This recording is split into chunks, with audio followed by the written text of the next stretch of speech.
The laughter began before Elias Ward lifted his head, a rolling wave of alien amusement that echoed to the vast tribunal chamber like thunder in a hollow canyon. He stood alone at the center of the obsidian floor, wrists bound by humming energy shackles, boots planted on stone polished by centuries of conquered worlds. To the Dominion, he looked exactly as they expected a defeated species champion to look, old, worn, and painfully human. Elias felt every year of his age in that moment. His left knee throbbed where an old injury never healed properly, and the faint whine of his cybernetic eye reminded him it was overdue for maintenance. Silver hair clung damply to his forehead, and the faded uniform he wore had once belonged to a military that no longer officially existed. Yet his back remained straight, not from pride, but from habit forged in countless battles where standing tall had been the only choice left. "This is your strongest?" the High Executor asked, its mandibles flexing as it leaned forward on its elevated dais. Multiple eyes fixed on Elias with cold curiosity. This relic is what humanity sends to represent itself. The laughter sharpened, cutting deeper than any blade. Elias let it wash over him. He had heard worse on burning worlds and in collapsing bunkers where screams drowned out orders. Noise did not frighten him anymore. He raised his head slowly, meeting the Executor's gaze. In that instant, memories flickered through his mind. Earth's blue skies before the invasion, the first shadows of alien ships sliding across continents, the panic in command rooms when offenses failed faster than anyone predicted.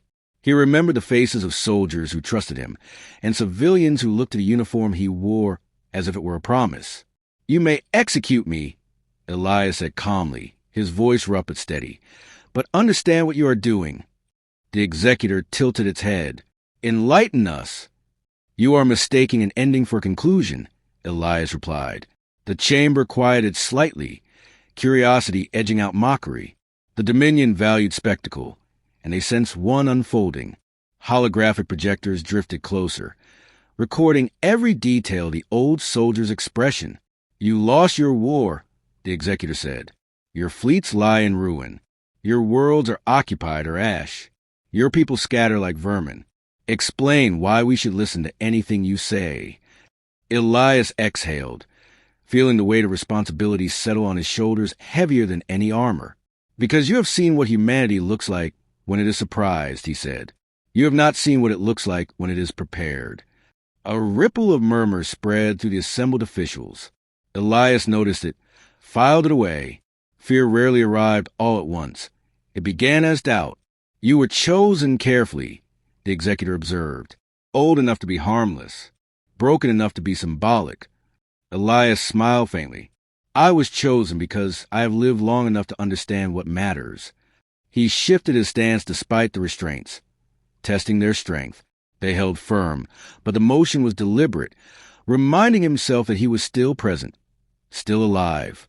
"You believe strength is measured in firepower and numbers," he continued. "That belief has served you well. It is also why you will fail." The Executor's eyes narrowed, arrogant for a captive. "No," Elias said. "Honest." Silence fell, heavier now.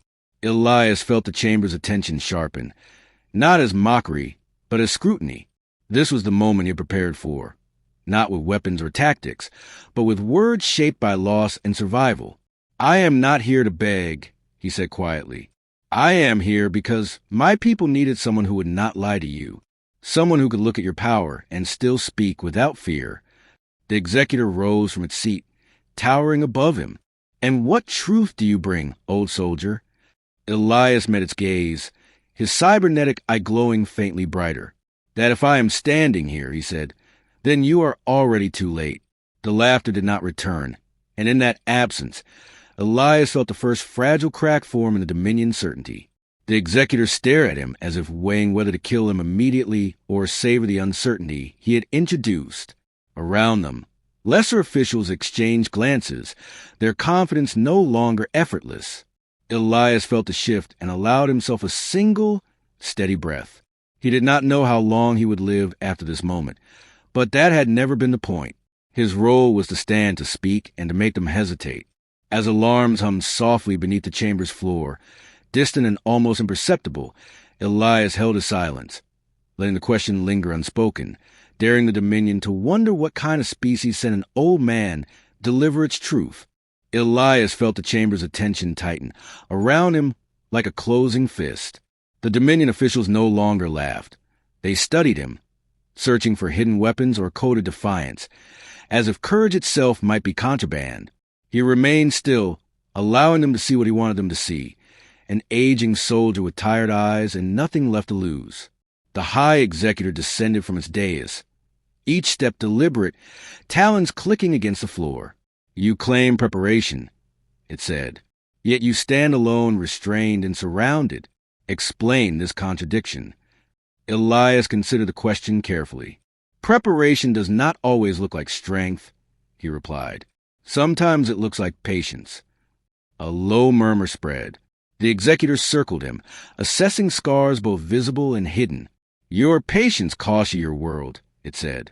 "Yes," Elias answered, "and it taught us what we were unwilling to lose again." Images surfaced unbidden in his mind. Underground shelters packed with families, rationed air, and whispered stories told to keep fear from consuming the young. He remembered commanders arguing over dwindling resources, then choosing cooperation over pride. Humanity's greatest change had not come from victory, but from surviving defeat together. "You speak in abstractions," the Executor said. "Where are your leaders? Your admirals? Why send you?" "Because leaders become targets," Elias said, "and symbols last longer than bodies." The Executor paused, studying his face. Elias met its gaze without challenge, letting weariness show alongside resolve. He wanted them to understand that he was not posturing. He was enduring. "You are a symbol of failure," the Executor said coldly. Elias nodded. "I am a reminder of it. Failure is useful when it is remembered." The chamber lights dimmed slightly as environmental systems adjusted, reacting to elevated stress markers among the Dominion delegation. Elias noticed a change and allowed himself a small, private satisfaction. He had learned long ago that fear often announced itself through systems before faces. "Your species resisted longer than projected," the Executor admitted, "but resistance is not destiny." "No," Elias agreed. "Choices." He shifted his weight, feeling pain flare through his knee, and welcomed it. Pain kept him present. "We chose to protect each other when conquest was no longer possible. We chose to learn instead of rage." The Executor stopped directly before him. "And you chose to come here." "Yes," Elias said, "because someone had to stand where you could see us clearly." Silence followed, dense and deliberate. The Dominion thrived on overwhelming force, on enemies who begged or broke. Elias offered neither. He offered reflection, and that unsettled him more than defiance. "You are stalling," the Executor said. "I am measuring," Elias replied. "So are you." The Executor's mandibles twitched. "What do you measure, human?" Elias looked around the chamber, at the symbols of conquest carved into the walls, at the officials who ruled through fear rather than loyalty. "I measure how long it takes you to realize that you are no longer alone in this moment." A sharp tone sounded from a distant console, quickly muted. Elias saw the flicker of distraction ripple through the assembly. He said nothing, letting the moment breathe. "You think something is coming," the Executor said slowly. "I know it is," Elias replied. "And you believe it will save you." Elias shook his head. "No, I believe it will change you." The Executor straightened, offended. "We do not change." "That," Elias said gently, "is what every fallen power believes." For the first time, the Executor hesitated, and Elias felt the weight of centuries tilt just slightly. He knew he could not win here with weapons or threats. His task was simpler and far more dangerous. He had to make them doubt the story they told themselves about humanity and about their own permanence. As the chamber settled into uneasy quiet, Elias lowered his gaze, not in submission, but in deliberate calm. He had said enough for now. The next move was not his to make, and that knowledge steadied him as he waited for the Dominion to decide whether they were listening or merely afraid. He understood fear intimately, not as weakness, but as a signal that something precious was at stake. It had guided his decisions as a commander, tempered his anger as a survivor, and sharpened his empathy as a man who had watched enemies become allies. If the Dominion felt even a fraction of that fear now, it meant the future remained unwritten. Elias breathed slowly, steadying his pulse, knowing that whatever came next would define more than treaties or borders. It would define whether power could learn restraint, and whether humanity's endurance could become a lesson instead of a threat. That possibility, fragile yet immense, was why he had come, and why he would not look away from the moment unfolding before them. The first alarm was subtle, a soft tonal shift beneath the chamber's ambient hum. But Elias noticed it immediately. He had learned long ago that catastrophe rarely announced itself loudly at first. The Dominion officials reacted a moment later, stiffening as data streams flickered across their consoles. The High Executor did not turn away from Elias, though its attention fractured, divided between the old soldier and the sudden intrusion of uncertainty. "You planned this," the Executor said. Elias shook his head. "I prepared for it." A secondary alert followed, then another. Each one tightened the tension like a drawn wire. Reports flowed in from the edges of Dominion space, fragmented and incomplete, but unified by a single theme: resistance. Not the frantic, disorganized defiance the Dominion expected from broken species, but deliberate obstruction, coordinated withdrawals, and defenses activated where no strategic value had previously existed. "You told us your people were scattered," the Executor said. "Scattered prey does not coordinate. Scattered survivors do," Elias replied. He closed his eyes briefly, grounding himself as memories aligned with the reports. He saw human engineers repurposing mining platforms into shield arrays, civilians drilling evacuation routes until muscle memory replaced fear, former enemies sharing resources, because isolation had once nearly destroyed them all. None of it was accidental. It was a quiet work of years spent accepting loss without surrendering purpose. The Executor gestured sharply, summoning an aide. "Contain this," it ordered. "Demonstrate force." The aide hesitated, then complied, transmitting commands that carried the Dominion's familiar promise of annihilation. Elias watched the exchange with measured calm, knowing what would come next. The Dominion had never encountered an opponent who anticipated their brutality and planned around it instead of against it. "Your fleets will strike," Elias said, not as a warning, but as a statement of fact. "And they will find empty worlds, hardened defenses, and allies you forgot you made afraid." The Executor's eyes narrowed. "You claim moral superiority." "No," Elias said. "I claim memory." The chamber screens updated again. Dominion warships met resistance that did not collapse under pressure. Supply lines faltered as systems once deemed irrelevant disrupted logistics with precise efficiency. The Dominion's strength, built on overwhelming dominance, found no single target to crush. "This is impossible," the Executor said, though its voice lacked conviction. Elias met its gaze. "It is unfamiliar." The Dominion prided itself on inevitability. Its conquests followed predictable patterns, reinforced by generations of unquestioned success. Elias understood that what frightened them now was not loss, but unpredictability. Humanity had learned to thrive in uncertainty, because certainty had failed them first. A sudden surge of energy coursed through Elias's restraints as the Executor lashed out, discharging a punitive shock. Pain flared, sharp and immediate, driving the breath from his lungs. He fell to one knee, gripping the floor to steady himself. The chamber watched closely, waiting for him to break. Elias inhaled slowly and pushed himself upright. "You mistake endurance for defiance," he said through clenched teeth. "I am still standing because I chose to." The Executor recoiled, unsettled by the refusal to collapse. "You are a single life," it said. "Insignificant." Elias nodded. "I know." He straightened fully now, ignoring the tremor in his limbs. "That is why this matters. If one life can delay you, confuse you, and force you to question your assumptions, imagine what billions did while you were laughing." The chamber shook faintly as distant impacts registered across Dominion territory. Not catastrophic, not decisive, but persistent. The kind of pressure that eroded certainty over time. Elias felt a grim satisfaction tempered by sorrow. Every report represented lives at risk, choices made under fire, courage drawn from necessity. The executor turned away at last, addressing the chamber in sharp commands, but its authority felt strained, stretched thin by events it could not fully control. Elias remained where he was, silent now, his role fulfilled for this moment. He had not come to win a battle.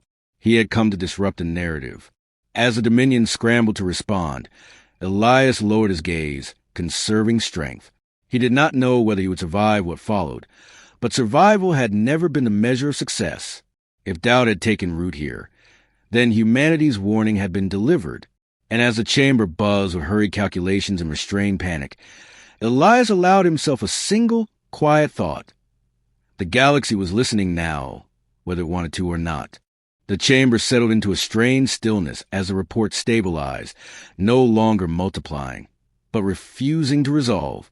Elias felt exhaustion seep into his bones, the kind that followed purpose fulfilled.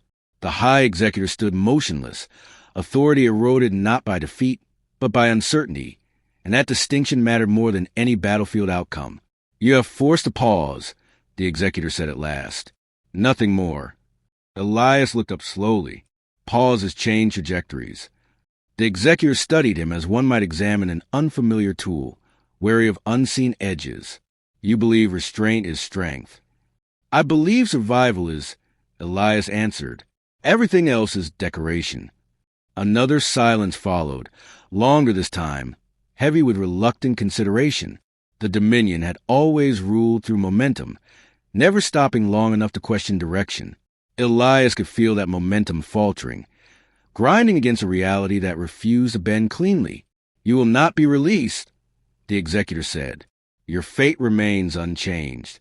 Elias nodded. "I did not come here to leave." That answer lingered, unsettling in its lack of desperation. The executor turned away, issuing clip commands to secure borders and reassess projections. No orders of execution followed. Elias noticed that omission and accepted it as victory enough. Hours seemed to pass in fragments. The chamber lights shifted as cycles adjusted, and the hum beneath the floor softened. Elias remained where he was, supported now by attendants more cautious than cruel. He felt the ache in his body deepen, but beneath it lay a quiet satisfaction. Humanity had not roared back into the galaxy. It had simply refused to vanish. When the executor returned, its posture had changed. Less towering, more deliberate. "Your species will be observed," it said, "not eradicated." Elias closed his eyes briefly. The word observed carried danger, but also opportunity. "That is all we ever needed," he replied. "You risk much on patience," the executor said. "So did you," Elias answered. "Until now." The executor did not respond immediately. Instead, it regarded the old soldier with something approaching respect, though it would never name the emotion. "You are not your strongest," it said slowly. "That much is clear." Elias smiled, faint but genuine. "No," he agreed. "I am what comes before." Arrangements were made swiftly after that. Elias was escorted from the central chamber to a containment wing, not as a spectacle, but as a liability too significant to discard. The corridor lights blurred as fatigue claimed more ground, yet his mind remained clear. He thought of Earth's recovering skies, of children who might never know the sound of orbital bombardment, of alliances born not from dominance, but from shared resolve. Time lost meaning as his strength faded.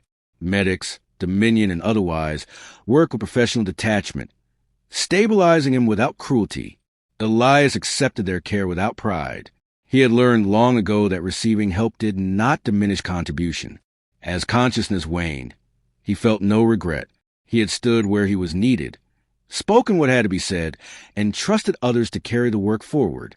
That trust, hard-won and carefully placed, was humanity's true legacy. The last thing Elias sensed was motion beyond his sight, not violent, but purposeful. Systems recalibrating, decisions deferred, futures reopening.